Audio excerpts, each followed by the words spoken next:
Hey you guys, so in one of my recent videos I was wearing this makeup look and a lot of you guys asked me to do a tutorial on it, so that's what we're doing today. And it's just a dark red burgundy smoky eye with a really smoky lower lash line and some dark brown lips. Warm smoky eyes are like my favorite thing in the world to wear. Can you guys tell that I want it to be fall already? Alright, so I'm just gonna hop right into the tutorial. If you guys want to know how to get this look, then just keep watching, of course. I feel so dumb when I say that, of course you guys know to keep on watching. So as always, I'm starting out by priming my eyes with this Kat Von D color correcting eyeshadow primer in the color Fair. And I just apply it from the crease up since I'm going to be using something that doesn't need a primer on my lid, and then I'm just blending it out with my finger. So on the lid, I'm using this Ashen Ember Eye Suit by Ritual de Feel, and it's in the color Viscera. These are really interesting. They're not really a cream, but they're not really a powder. So I'm just taking this on a small shader brush and packing this all over my lid up to my crease. Even though this isn't creamy or tacky, I like to think of it as a base for the red eyeshadow I'll be using later since it makes it a little bit more pigmented. So I realized I forgot to apply a transition shade first, which is what I always do, so I'm going in with Blur from the Melt Cosmetics Dark Matter stack, which is the best transition shade ever, hands down, no question. And I'm taking this on a Smith 232 and blending this throughout my crease. I'm just going back with a little bit of Viscera to build up the color on the lid, and then I'm taking Enigma from the Dark Matter stack, and I'm applying this with the Smith 253 all over the lid as well. It's a little bit darker than Viscera, as you can see right here when I'm applying it over the top, but I do prefer using a red base underneath this eyeshadow rather than on its own. I don't know, I just feel like it looks a little bit better.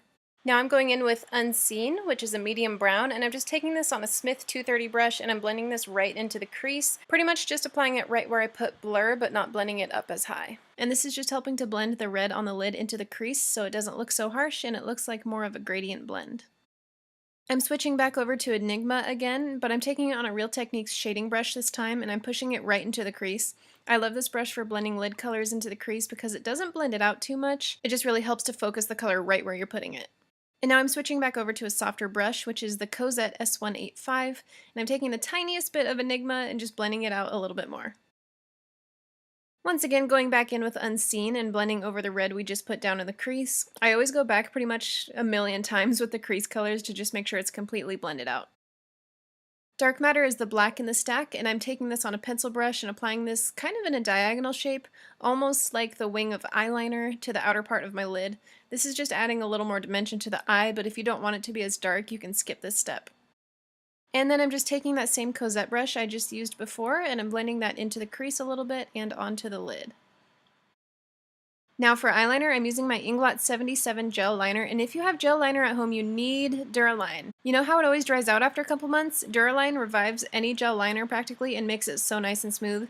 Basically, I'm just taking one drop of this and mixing it into the liner. Ideally, you should scoop out some liner before adding a drop because eventually it can kind of change up the consistency of your liner if you add too much over time, but I was just too lazy. Another must-have for gel liner is the Smith 203 Micro Angled Liner Brush. It's so dense and sharp, it just gives you that perfect wing every single time. I've done my liner on this channel a million times, but I don't use gel too often, so I didn't want to speed through it too much. Basically, I just map out the lower part of the wing first, and then I move on to the outline of the liner on the lid, and then once I get that all mapped out, I start filling it in.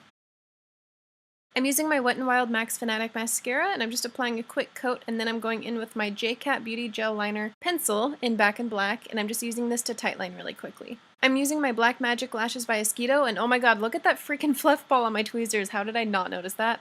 Anyways, I'm just securing them in place with the tweezers, and then moving on to my face.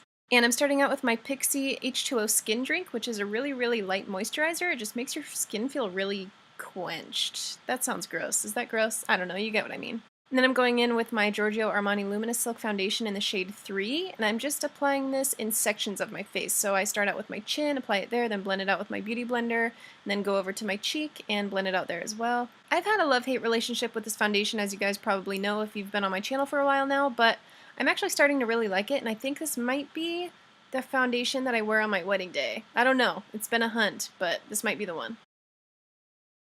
For concealer, I'm starting out with my Anastasia concealer in the shade 0.5. I think it's the lightest one they have.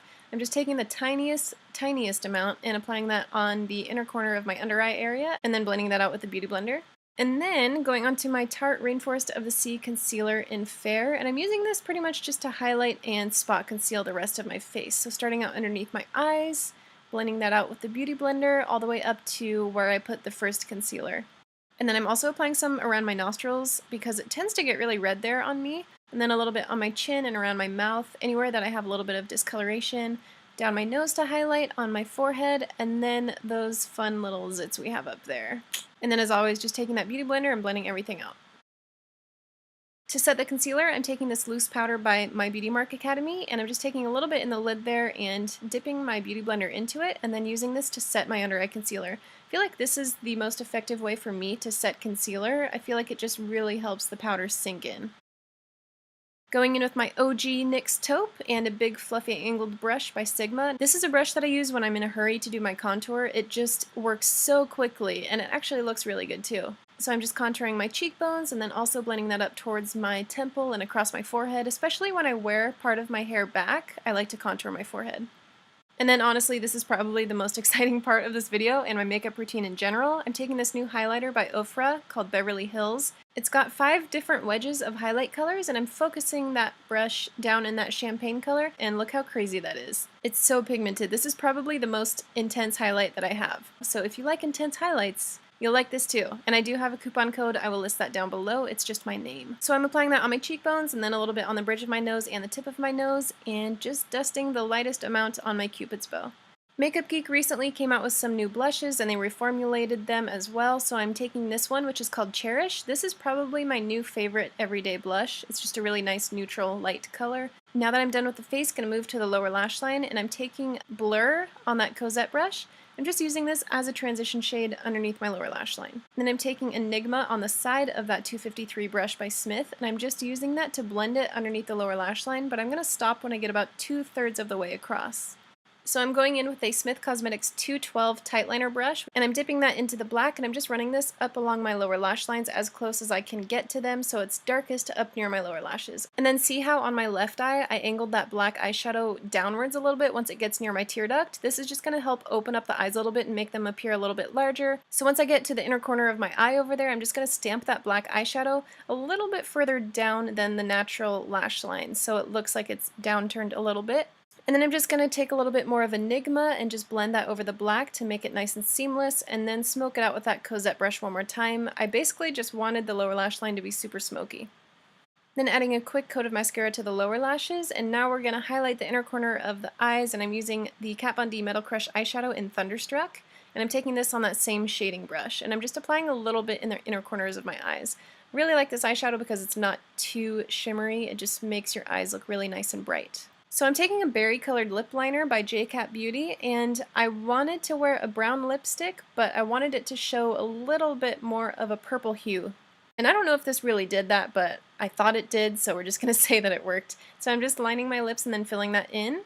And then I'm just taking the Maybelline Loaded Bold Lipstick in Chocoholic, and I'm just applying this right over the top of that. This is probably one of my favorite colors from their Loaded Bolds line. I just did a swatch video on all of them. If you guys want to see it, I will link it down below.